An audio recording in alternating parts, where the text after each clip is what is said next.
ተረጋግቼ እንድኖር ከሚያደርጉኝ ነገሮች መካከል አንዱ ቀደር ነው። ዝም ብለን እንብሰከሰካለን እንጂ ዱንያ አላህ ከጻፋት ልክ አታልፍም።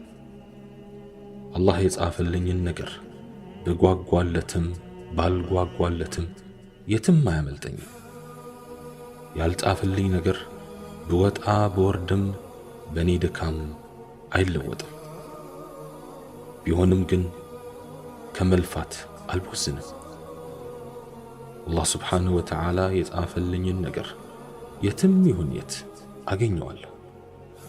በመካከላችን ያለ ርቀት አይገድበውም።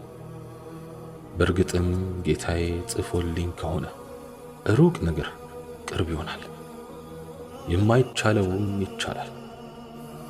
ግና አንድ ነገር መርሃችሁ ይሁን፣ በአላህ ቀደርና በነፍሳችሁ ፍላጎት መካከል ብታማርጡ የአላህን ቀደር ምረጡ።